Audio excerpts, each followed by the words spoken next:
West బెంగాల్లో రెండో దశ ఎన్నికలు కూడా ఈరోజు పూర్తి అయిపోయినాయి. సో ఇంకా 5 రాష్ట్రాల ఎన్నికల ఫలితాలు 4వ తేదీన విడుదలవుతాయి. ఈరోజు ఎగ్జిట్ పోల్స్ కూడా వాళ్ళ సర్వే ప్రకారం వాళ్ళు ఎగ్జిట్ పోల్స్ కూడా రిలీజ్ చేశారు. ఎగ్జిట్ పోల్స్ అంటే పోల్ అయిన తర్వాత వాళ్ళు ఏదో సర్వేలు చేస్తారో దాని ప్రకారం ఎవరు అధికారంలోకి వస్తారో అనేసి ఒక అంచనా అయితే వేస్తారు. కానీ ఎగ్జిట్ పోల్స్ అనేటివి 50-50% చాలా సందర్భాల్లో ఫెయిల్ అవుతుంటాయి, కొన్ని సందర్భాల్లో సక్సెస్ అవుతుంటాయి. దేశంలో జరిగినటువంటి 5 రాష్ట్రాల అసెంబ్లీ ఎన్నికల ఎగ్జిట్ పోల్స్ ఫలితాలు కూడా వచ్చేసాయి. ఈ ఎగ్జిట్ పోల్స్ 5 రాష్ట్రాల ఎన్నికల్లో ఏ రాష్ట్రంలో ఏ పార్టీ అధికారంలోకి రావచ్చు అన్నది కూడా ఎగ్జిట్ పోల్స్ చెప్పడం జరిగింది. సో మే 4వ తేదీన ఎన్నికల కౌంటింగ్ జరగాల్సి ఉంటే వివిధ సంస్థల ఓటర్ల నుంచి సేకరించినటువంటి అభిప్రాయాల ఆధారంగా ఎగ్జిట్ పోల్స్ను కూడా విడుదల చేశాయి. తమిళనాడులో మొత్తం 234 అసెంబ్లీ స్థానాలుంటే పీపుల్స్ పల్స్ అనేసి ఒక ఏజెన్సీ వాళ్ళు ఇచ్చినటువంటి ఎగ్జిట్ పోల్స్ ప్రకారం డిఎంకే మరోసారి అధికారం చేజిక్కించుకోబోతుంది అనేసి చాలా స్పష్టంగా అర్థమవుతుంది. డిఎంకేకు 125 నుంచి 140 స్థానాలు వస్తాయంట. ఏడీఎంకే 65 నుంచి 80.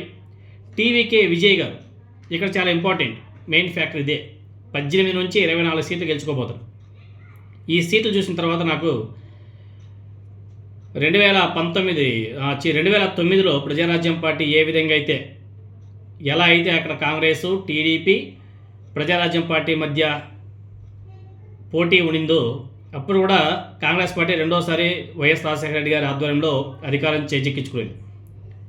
సేమ్ అలానే తమిళనాడులో కూడా డిఎంకే రెండోసారి అధికారం చేపడుతూ టీవీకే పార్టీ అధినేత విజయ్ గారికి 18 నుంచి 24 సీట్లు రాబోతున్నాయి. ఇది చాలా చెప్పుకోదగ్గ విషయం. ఎందుకంటే మొట్టమొదటిసారి పోటీ చేస్తున్నాడు. 20 సీట్లు గెలిచగానే గ్రేటే, అసలు వండర్ఫుల్. ఇంకా అదేవిధంగా కేరళలో మొత్తం 140 అసెంబ్లీ స్థానాలుంటే అక్కడ పీపుల్స్ పల్స్ వాళ్ళు సర్వే ప్రకారం యూడిఎఫ్ అంటే కాంగ్రెస్ పార్టీ వాళ్ళ మిత్రపక్షాలు మొత్తం కలిపి వాళ్ళు 75 నుంచి 85 సీట్లు గెలుచుకునే అవకాశం కూడా ఉందంట. ఎల్డీఎఫ్ అంటే లెఫ్ట్ ఎవరైతే అధికారంలో ఉన్నారో ఆ పార్టీకి 55 నుంచి 65 స్థానాలు. ఎవరైతే ప్రజెంట్ ముఖ్యమంత్రిగా ఉన్నారో పినరయి విజయ్ గారు, ఆయన ఆ పార్టీ ఓడిపోబోతుంది అనేసి వాళ్ళు అంచనా వేయడం కూడా జరిగింది. అక్కడ కాంగ్రెస్ పార్టీ అధికారంలోకి వచ్చే అవకాశం కూడా ఉంది. ఇంకా బీజేపీ ఇంకా నెగ్లిజిబుల్లే, అక్కడ మహా అంటే 1-2 సీట్లు మేబీ రావచ్చు, లేకపోతే 0. అస్సాంలో మొత్తం 126 అసెంబ్లీ స్థానాలు ఉంటే యాక్సిస్ మై ఇండియా వాళ్ళ ఎగ్జిట్ పోల్స్ ప్రకారం, వాళ్ళ సర్వే ప్రకారం బీజేపీ మరోసారి అక్కడ అధికారంలోకి వచ్చే అవకాశం కూడా ఉందంట. అప్రాక్సిమేట్గా 88 నుంచి 101 మధ్య సీట్లు కూడా వచ్చే అవకాశం కూడా ఉందంట. కాంగ్రెస్ పార్టీ మళ్ళీ యథాతథంగా రెండో స్థానానికి 15 నుంచి 36 స్థానాలు గెలుచుకునే అవకాశం ఉందంట. మిగతా అంతా కూడా 0 నుంచి ఏదో కొంత. ఇక్కడ ఇంకో ఇంపార్టెంట్ స్టేట్ ఏదైనా ఉందంటే వెస్ట్ బెంగాల్ మొత్తం 294 అసెంబ్లీ స్థానాలు. పీపుల్స్ పల్స్ వాళ్ళు చేసినటువంటి ఎగ్జిట్ పోల్స్ ప్రకారం అక్కడ మళ్ళీ తృణమూల్ కాంగ్రెస్ పార్టీ అధికారం చేజెక్కించుకునే అవకాశం కూడా ఉందంట. 177 నుంచి 187 స్థానాలకు మధ్య వాళ్ళు మళ్ళీ ఆ సీట్లు గెలుచుకొని మళ్ళీ అధికారంలోకి వచ్చే అవకాశం కూడా ఉందంట. బీజేపీకి 100 దాకా వచ్చే అవకాశాలు కూడా ఉన్నాయంట. మిగతా వాళ్ళకి 0 నుంచి 3 మధ్యలో ఉంటాయి. సో అక్కడ చాలా హోరాహోరీగా నడిచింది ఎలక్షన్స్ టీఎంసీకి, అదేవిధంగా బీజేపీ. ఈరోజైతే బీజేపీ అసలు దేశవ్యాప్తంగా ఉన్నటువంటి బలగాలన్నింటిని కూడా వెస్ట్ బెంగాల్లోనే పెట్టినట్టుగా అనిపిస్తుంది. అసలు అక్కడైతే దేశవ్యాప్తంగా ఉన్నటువంటి ఫోర్స్ ఏదైతే ఉన్నాయో ఎన్ఐఏ కానీ, అదేవిధంగా సిఆర్పిఎఫ్ కానీ మొత్తం అక్కడే ఉన్నాయి. ఇంకా అన్ని బలగాలు అక్కడే ఉన్నారు. వాళ్ళే దగ్గరుండే ఓట్లు వేయించాలని చెప్పేసి తృణమూల్ కాంగ్రెస్ వాళ్ళు కామెంట్ కూడా చేస్తున్నారు బీజేపీ తరఫున వాళ్ళతో కూడా. ఇంకా గమ్మత్తైన విషయం ఏమిటంటే బీజేపీ తరఫున సిఆర్పిఎఫ్ వాళ్ళు కొంతమందికి జనాలంతా కూడా బీజేపీకి ఓట్లు వేయమని చెప్పేసి అక్కడ ప్రచారం కూడా చేశారని చెప్పేసి నడుస్తుంది. ఇంకో గమ్మత్తైన విషయం ఏమిటంటే ఈరోజు సెకండ్ ఫేజ్లో పోలింగ్ జరిగింది కదా. ఒక బూత్లో బీజేపీ పార్టీ సింబల్కి పక్కన టేప్ గుర్తు ఏదో వేశారంట. టేప్ గుర్తు అంటే సింబల్ జనాలంతా వెళ్ళి దానికే ఓటేసే విధంగా ఒక గుడ్డు గుర్తులాగా ఏదో పెట్టారంట. అది ఫైండ్ అవుట్ చేశారంట టీఎంసీ తృణమూల్ కాంగ్రెస్ వాళ్ళు.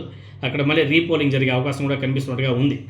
అంటే బీజేపీ ఎంతగా దిగజారిపోయిందో దీన్ని బట్టి అర్థం చేసుకోవచ్చు. మరి అధికారం కోసం ఇంత వరస్ట్గా బిహేవ్ చేసిన అవసరం లేదనేసి నా ఒపీనియన్.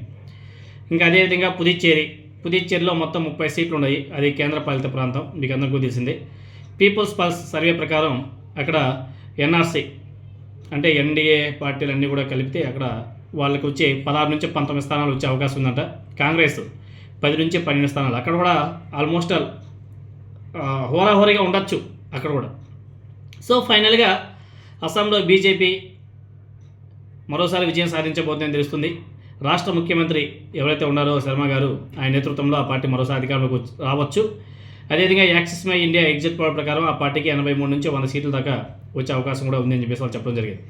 వెస్ట్ బెంగాల్లో రెండో దశ పోలింగ్ ముగిసిన తర్వాత ఎగ్జిట్ పోల్స్ ప్రకారం టీఎంసీ బీజేపీ మధ్య పోటీ చాలా కనిపించింది.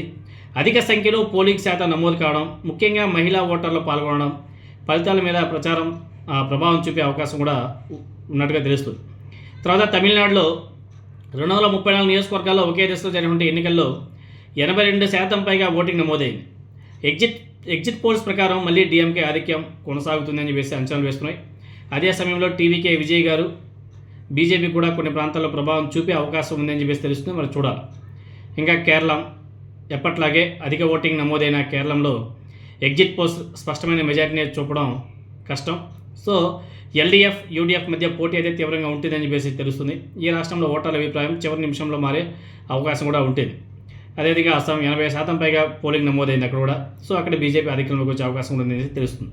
పుదుచ్చేరిలో అక్కడైతే 89% పోలింగ్ నమోదైంది.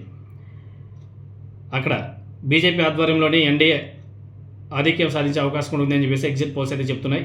అధిక ఓటింగ్ ప్రజలు రాజకీయ చైతన్యాన్ని ప్రతిబింబిస్తాయని చెప్పేసి అంటారు, కానీ అది ఎంతవరకు నిజమైనా తెలియాలి. సో ఎగ్జిట్ పోల్స్ ప్రకారం బీజేపీ పార్టీ అస్సాం, పుదుచ్చేరి రాష్ట్రాల్లో అధికారంలోకి వచ్చే అవకాశం చాలా స్పష్టంగా కనిపిస్తున్నాయి. తమిళనాడులో డిఎంకే, అదేవిధంగా వెస్ట్ బెంగాల్లో టీఎంసీ, కేరళలో ఎల్డీఎఫ్కి యూడీఎఫ్ మధ్య తీవ్ర పోటీ కనిపిస్తుంది.